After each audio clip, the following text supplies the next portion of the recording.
I want to welcome you to Frugal Willie Mae's Kitchen. And today I want to get right into the topic of the prepping with a medicinal herbal garden. With the way the world is looking right now, we don't know when we're going to need to create our own medicines like they did way back in the 1700s, 1800s. I don't believe socialized medicine would be in the interest of the American public. I think you have to wait too long, and there's too many stories about people dying because they could not get the help they needed waiting for these socialist medicines to help them. The first medicinal herb that I do want to discuss is basil, and there are many different types of basil. Basil has anti-inflammatory and immune-boosting properties that help manage stress, depression, and anxiety. It is good for the digestion, which is what I actually need. I cook with it, but making a tea gives an extra boost. I will show you how to make a basil tea just at the end of this video. But it has eugenol in it that helps balance the acid within our body and restores pH level. I have acid reflux, so I definitely need that. Made a tea before. I've always just used it in cooking, but I will be making a tea just shortly. The second one, and this is my seed packet for the sweet basil. The second one, and I apologize because I do have allergies or something going on, which if you live in Tennessee, you have those things that go on in your either a sinus or allergies. So if I sniffle a little bit, that's just normal. The next one that I want to discuss is the rosemary. And I did purchase both the basil and the rosemary.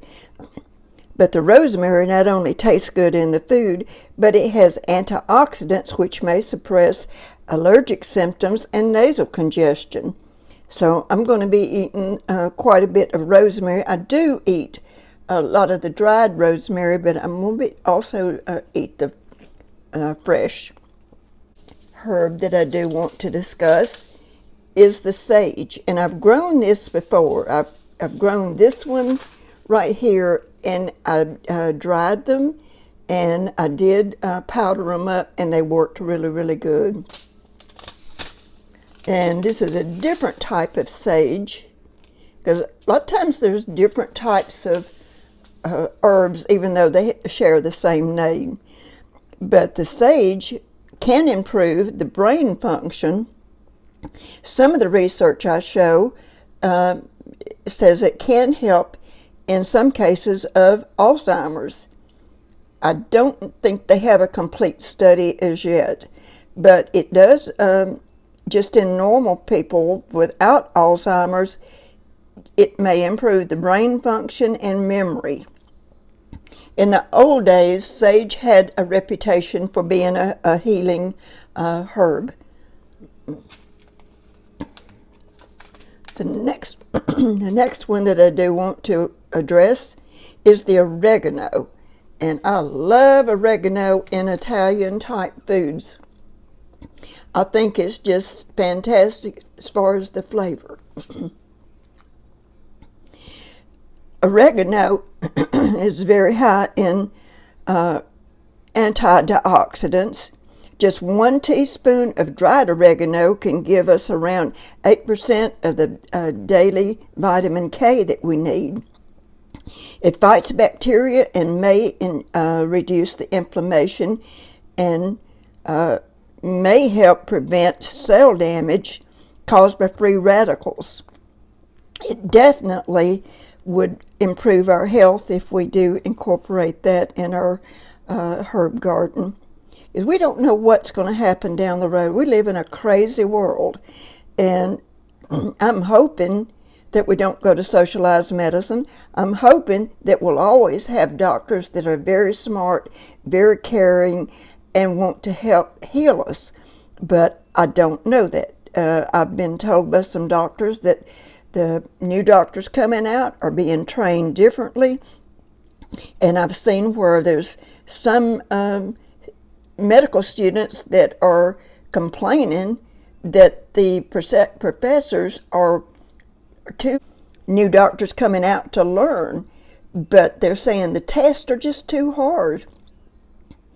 That scares me because the older doctors were just so good as their knowledge, and today, if the new doctors coming out don't have the knowledge, they just want a paycheck, that's not good for us. The next one that I do want to address is the cilantro. The cilantro may help our rheumatoid arthritis, which I have. I have osteoporosis and rheumatoid arthritis. So I'm hoping the herbs are going to help that. I can tell a difference in the my osteoporosis, but I still have issues as far as the arthritis. The cilantro also may help rheumatoidism. It has coriander seeds in the cilantro, and you can buy just coriander seeds, and it's a powerful anti-inflammatory also. The coriander seeds may reduce the swelling of the joints and surrounding areas. Coriander also acts as a mild diuretic to help remove the excess water from our body. I do have swelling in my feet and my knees, and I'm hoping that does help me. I use all these products that I'm going to grow, I use the dried product. The next one, which I love these are the chives.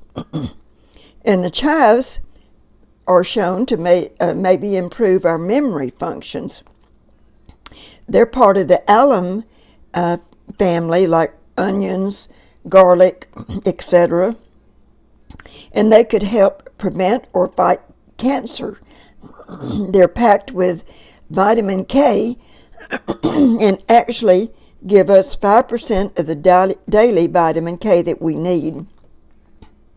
And the chives will hopefully help osteoporosis. That's what some of the studies have shown.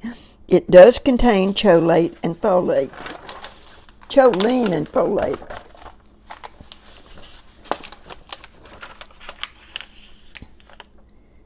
And the next one that I want to discuss is the parsley. And there are several different types of parsley. In the past, I have grown the Italian parsley, which I know to be very good. But any of the parsley, if you're chopping up fresh and you chop up a half of a cup, it'll contain 108% of the vitamin A that we need. The vitamin K is also in there, and of course we need the vitamin K for blood clotting and bone health. It contains vitamin C, folate, and potassium. The antioxidants that are in the A and C are called flavonoids, and they may prevent cell damage and may lower the risk of colon cancer, type 2 diabetes, and heart disease. What they found in their study, and I believe it was a Cleveland clinic that I read, it says the dried parsley in the studies that they did may be higher in health benefits rather than the fresh out of the garden. I used a lot of dried parsley. In fact, when I had the Italian parsley, I dried a lot of that and used it in my cooking. The last one that I actually have the packet of is the lavender. The lavender is not just a flower, it's a beautiful, beautiful bush. but it also helps fight insomnia. I have lavender essential oils. I have several essential oils of the herbs that I've shown you, and I do use them. Actually, the lavender I have some of the essential oils in this pot, hoping that will help me today. At least calm me down. It hasn't helped so far as the allergens or sinus, whatever I've got, but I'm hoping it does. But the lavender helps fight insomnia, which that has helped me at times. It also may reduce the blood pressure and heart rate, which is a calming oil or calming herb. I haven't cooked with the lavender leaves, but I may try that soon as these start growing. It's too early to plant these right now, but I'm preparing now. I'm getting excited. January is usually the time that I get real excited over herbs and vegetables. But the lavender also helps combat fungus growth. Some studies show that in some people it may help hair growth. Hasn't helped me any. On top, I'm very thin and I have very thin hair, but it's inherited from my mother. She had very thin hair on the top, which is why I wear a hat or a wig. But the lavender also has been proven to improve headache pain in some people. Also, overall pain has helped. They did have a study where especially women would breathe in early in the day 30 minutes of lavender oil, I'm assuming, just like I've got in the little pot over here. And their overall pain, they reported, did reduce. Lavender also kills harmful bacteria and viruses. Long ago, probably in the 1800s, the hospitals used to clean the hospital wards with lavender because it does have those anti-inflammatory properties, antiviral properties.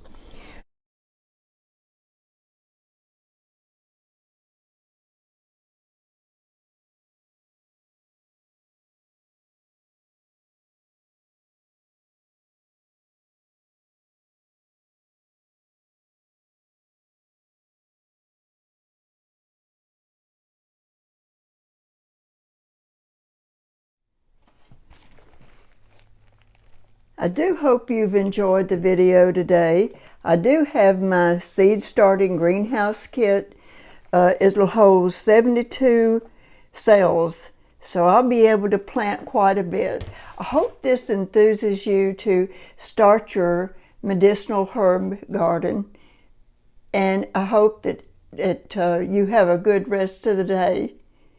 And thank you for watching, and I appreciate and I love each and every one of you.